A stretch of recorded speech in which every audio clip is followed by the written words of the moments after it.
like to now start off the conference by introducing our amazing keynote speaker today, Ms. Pamela Mar, all the way from Singapore. She is the Managing Director, Digital Standards Initiative at the International Chamber of Commerce, and she will be speaking on the topic, how digital trade is a catalyst to enable more trade in Africa. So welcome, Pamela, to the Africa Trade Conference. And just before you talk, what I would like to do is just read your bio so that I could be able to share with the audience some of the work that you've been doing in your career. So I'll start off by introducing again Ms. Pamela Mar. She's currently the Managing Director of the Digital Standards Initiative, DSI, of the International Chamber of Commerce, based in Singapore. The DSI is a public-private partnership backed by the International Chamber of Commerce, the Asian Development Bank, World Trade Organization, and the Singapore government, dedicated to accelerating the digitization of global trade as a key driver of growth, development, and inclusion. Prior to joining DSI, Pamela was the Executive Vice President for Supply Chain Futures and then the EVP for Knowledge and Application for the FANG Group, a Hong Kong-based multinational supply chain manager, where she was also the first group head of sustainability. She was named one of Asia's 10 A-list sustainability leaders in 2019 and is a recognized industry leader in this area. Prior to moving to Hong Kong, Pamela was based in Shenzhen as the Director of Global Finance for TCL Multimedia Technology, the first major Chinese company to go global by buying a foreign brand. Prior to TCL, Pamela ran Greater China for the World Economic Forum based in Geneva for 5 years. Pamela was born in New York and went to university in the US, but has spent majority of her life abroad, with stints in Bangkok, London, Geneva, Shenzhen, and now Hong Kong. So again, I want to welcome Ms. Pamela Mar. We welcome you all the way here in Kenya and Africa and the world. Go ahead and share with us your insights about digital trade in Africa. Welcome. Okay, thank you. Thank you, Anne. Anne said that I'm based in Singapore, and I hope to get to Kenya and the rest of the African continent very, very soon.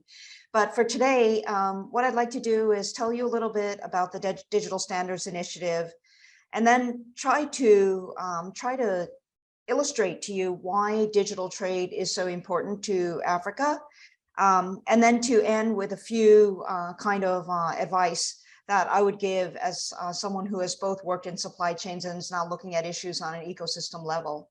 So basically DSI, as Anne said, is a public-private partnership dedicated to accelerating the digitalization of global trade.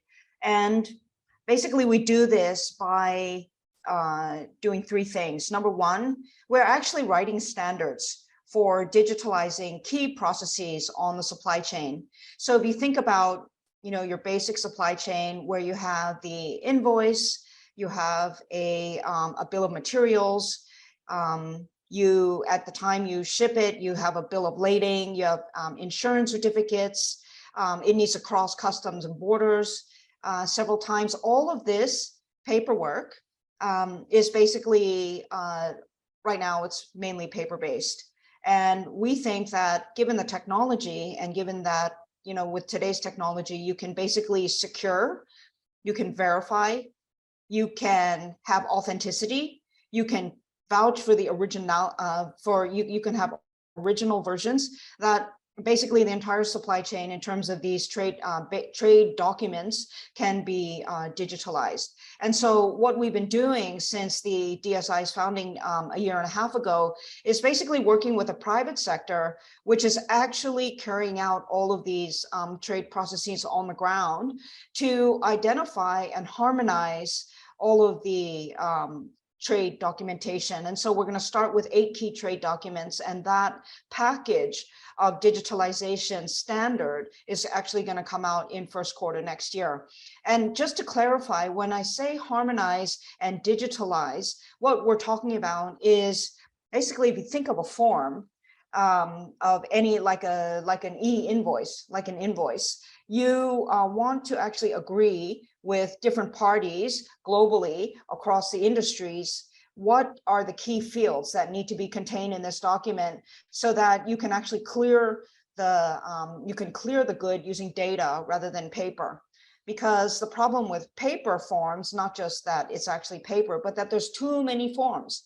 And so it needs to be manually read, manually interpreted, and then data needs to be keyed in, and that it opens up it's a mushroom of problems. And so when we say we want to create digital trade standards, that's what we're talking about, is that to move from paper and PDF to data set. Okay, and that's important because ultimately what we want to do is actually make trade a lot faster. So we eliminate the analog and human kind of reading of a document, and then only operate in terms of data, which can be basically computer to computer, and leave the humans to actually do stuff like think, like design, like coach, like upgrade, and so on. The second thing we're doing is actually defining what is a technology underpinning to manage data, manage trade data, because there's certain elements, the reason that we used paper originally was because we needed to trust, right? We needed to create trust and certainty. And so there's certain technology principles which we are trying to lay out. And that definition, that articulation is also going to be published in the first quarter of next year. The third thing we're doing is actually working with the legal environment, because today in a lot of countries, you actually do need paper if you're going to go to a court of law in the case of dispute, or even some customs departments. I'm sure many customs departments in Africa, they still want to see an actual piece of paper, which from a business perspective, you basically have no option. You have to comply.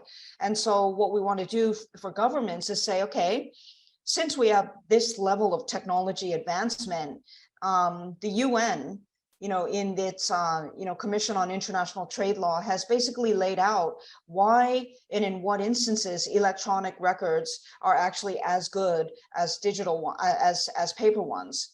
And we want governments to commit to not discriminating against database transferable records. And so we're doing a lot of policy advocacy. And then the fourth thing we're doing is actually, when you have a transition to a new way of operating, there's a skills gap, okay? Because there's, public education in a lot of the emerging markets isn't where it needs to be. And so you have people who are graduating who actually aren't equipped to function in the digital economy. And so when you're saying, okay, I want to upgrade how I operate as a business, I want to upgrade how the public sector operates, then you need to actually fill the gap. You need to educate and train people on what is a digital economy, what is digital trade, why is digital as safe as paper, and so on. So we're connecting multilateral resources to needs on the ground, and so that we can actually raise the base understanding of people on the front lines. Okay, so now that I've sort of laid out what DSI is doing, I would like to spend a few minutes to outline, why is what we're doing important at all?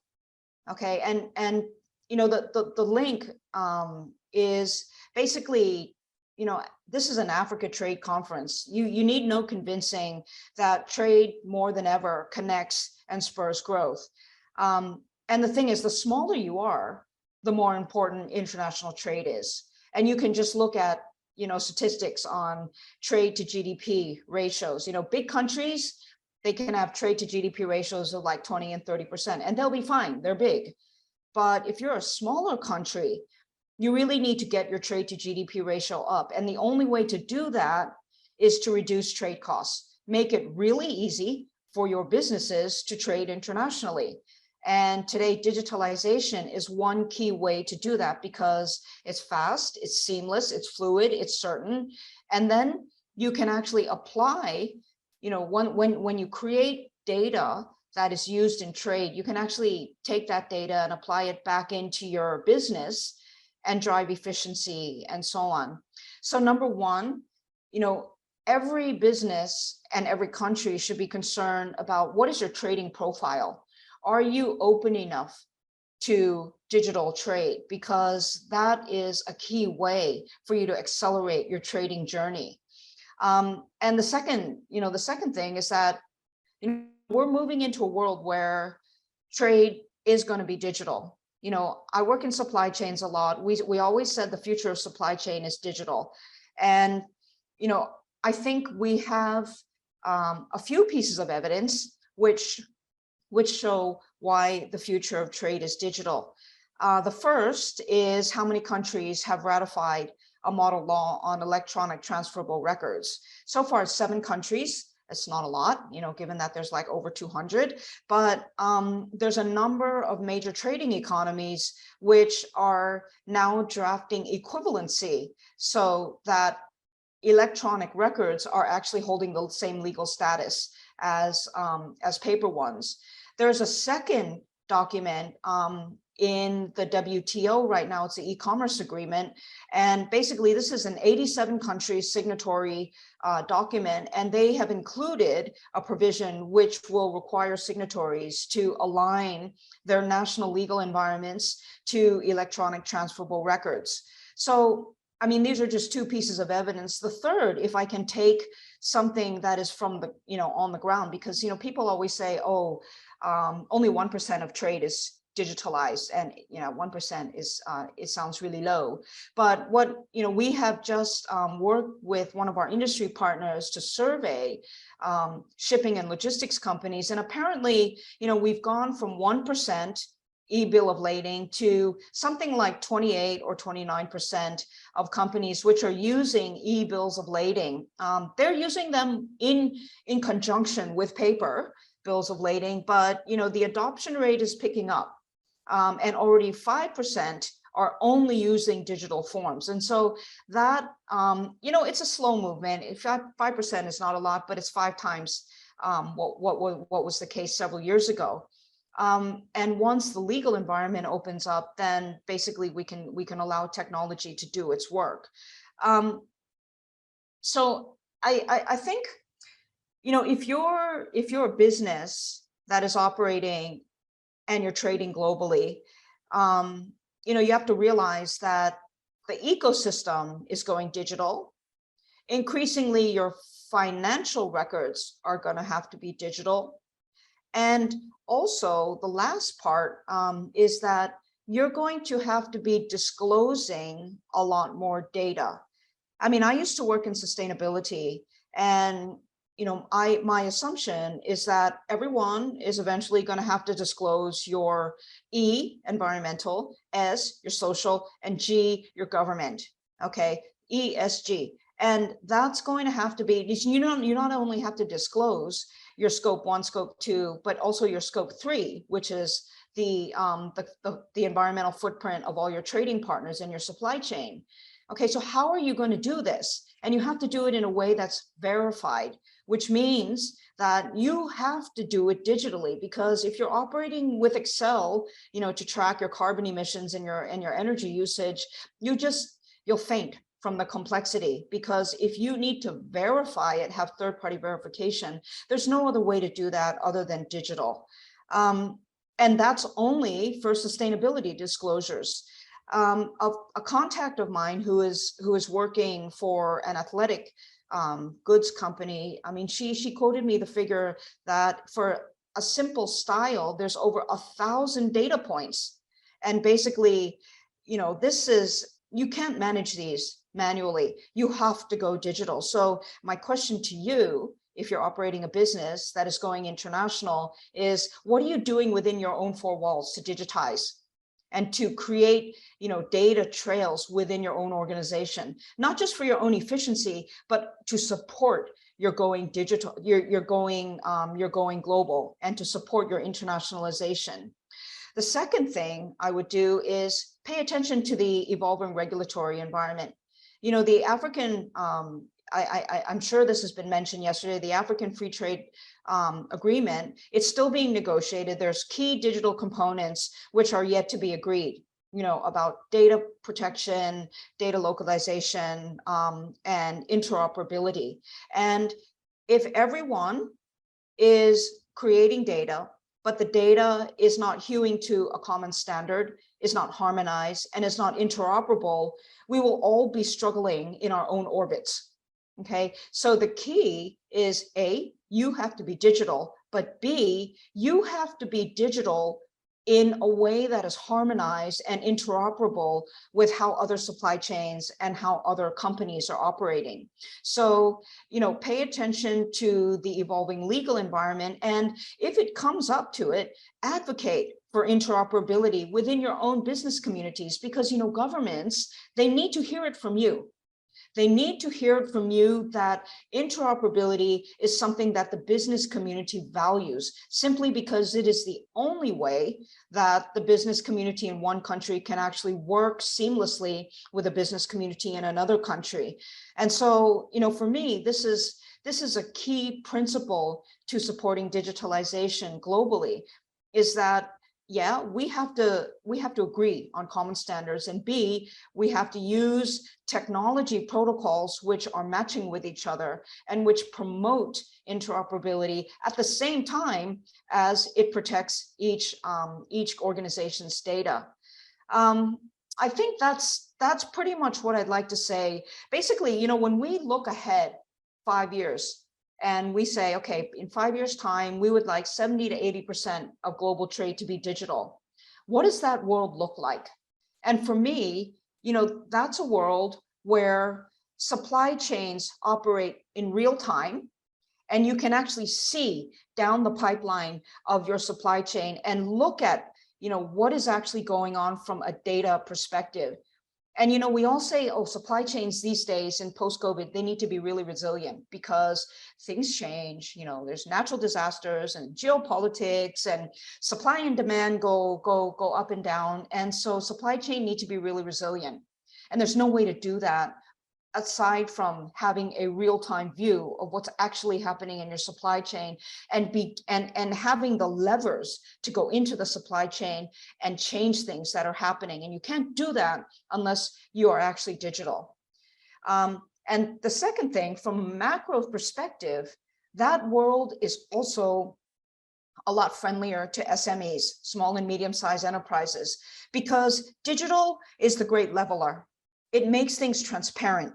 It makes participation easier because there's less administrative barriers. There's less, cumbersome paperwork that SMEs generally don't have. They don't have big admin departments to go do this, right? And so they need a world which they can tap into using digital platforms. And so, if we're at all concerned with growth, development, and poverty alleviation, we should all be digital first, okay? Because that's the way that SMEs are going to grow, create jobs, and bring people out of poverty. So, countries are going to digitalize at their own pace. There's going to be a few who go first, and then there's going to be a few who drags kicking and screaming into the future. Same with the business community. There's always going to be those who are leading into the future. And my advice to anyone who's running a supply chain or company is, be that first mover, right? Start to understand the future first, because there's no doubt, we're going there. And the thing is, if the sooner you begin to understand how the digital world operates, the more you will have an advantage when it comes time for the entire ecosystem to shift. So, we at DSI, we're like a coalition of the willing, that we're the ones who are willing to go first. And it's okay, you don't have to join us now, but I really think you should. So the door is open, and I welcome all of you to connect with us through our LinkedIn or other social media. So thanks a lot. Thank you, Pamela. And yes, I do know that the audience, whether they're on the Zoom platform, on LinkedIn, have heard that we would like to join the International Chamber of Commerce as members so that we can get more information. As you said, the trend is digital. The trend is digital. In fact, when you were speaking, it was very clear that you emphasized this is a good thing for SMEs. African business are mostly SMEs. And as you say, with us going digital, there is transparency, there are less barriers. So this is a good thing for SMEs. So thank you very much for sharing with that. As we wait for questions from the audience, the first question that we have for you, Mrs. Mar, is this. So Africa is a continent. Those are 55 different countries. You alluded a little bit that there might be some fast movers and there are slower countries to adapt to digital trade. From your experience and with the work that you're doing at ICC, what needs to be done, maybe by the African Union or by the AFCFTA Secretariat or different government bodies on the continent to make sure that even though we are slow movers, we are all moving in the same direction, pushing the agenda of digital trade and having the right digital standards? Do you have any thoughts on that? Yeah, so one of the things that we've noticed in working with other regions is that the governments really need to de-silo themselves, okay? Because when you want to create the right legal environment to facilitate digitalization of trade and businesses, it's not something that is only done by the Customs Department, right? It's actually something that affects finance, industry, home affairs, people, education, and so on. So the issue of digital trade, it really needs a whole government approach. And so one of the things that we are trying to start is kind of like a roadmap. So where we would bring in like technical expertise to basically work with the government to help them take a whole government view at all of the opportunities and all of the touch points that the digital economy can bring to the country. And so this idea of a roadmap is actually one of the first things that we would encourage. And the second thing is toward the private sector is basically, government creates an enabling environment, but government also, it's not just directly, it's also, there's a lot of indirect ways, like through tax incentive, like through subsidies, like through encouragement, like being the first mover, right, in any market and creating demand. And so the government should actually look at the different ways that it can incentivize businesses to build capability for digitalization. And then the third thing is actually go into your education system, primary and secondary public education, right?